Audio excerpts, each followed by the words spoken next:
It was a rainy Thursday evening when I first met Laura at the cozy cafe downtown. She had this air of melancholy about her, but her smile was warm and genuine. Over the next few weeks, we saw more of each other, and I found myself drawn to her even more. Laura often spoke about her past, especially about her ex-husband. According to her, he was a monster, abusive, manipulative, and psychotic. Each story she recounted painted him in darker shades, and my heart ached for the pain she had endured.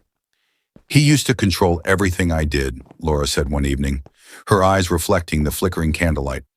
"I couldn't even see my friends or family without his permission.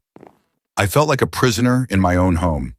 I listened intently, nodding and offering comfort, even though my insides churned with guilt and fear. Little did Laura know, the man she had escaped from was sitting right across from her. I was her husband. Well, I had been her husband before the surgery. Desperation had driven me to the operating table. I needed a fresh start, a chance to reinvent myself. My old life was in shambles, but my love for Laura never waned. The surgeries were extensive and painful, but they gave me a new face, a new identity. Despite my new appearance, I couldn't stay away from Laura. I had to see her, to know if she was happy. It started innocently, just watching her from a distance. But soon my desire to be close to her overpowered my sense of reason.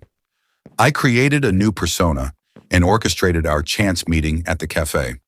As our relationship grew, the weight of my deception became unbearable.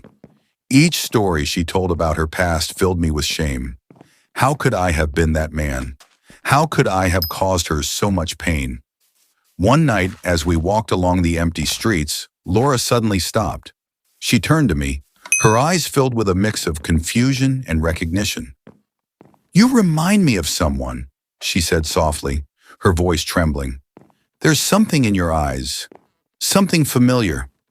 My heart raced. The moment I had dreaded was here. I couldn't keep lying to her, not after everything she had shared with me.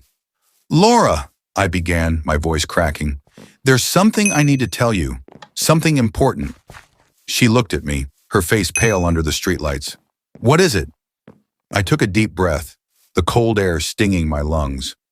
"I am your husband. I had surgery to change my appearance. I needed to become someone else. I needed a new start, but I never stopped loving you." Her eyes widened in shock, and for a moment we just stood there in silence. Then without warning, she slapped me hard across the face. "How could you?" she screamed, tears streaming down her cheeks. "How could you do this to me?"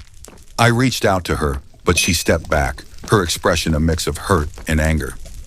"I'm sorry," I whispered, my own eyes filling with tears. "I never meant to hurt you. I just wanted to be close to you again." Laura shook her head, her face contorted in pain. "You don't get to do this. You don't get to pretend to be someone else and invade my life. You broke me once, and now you've done it again." With that, she turned and walked away, leaving me standing alone in the cold night. As I watched her disappear into the darkness, I realized that my past had finally caught up with me. There was no escaping it, no matter how much I tried to change. I had lost Laura forever, and it was all my fault.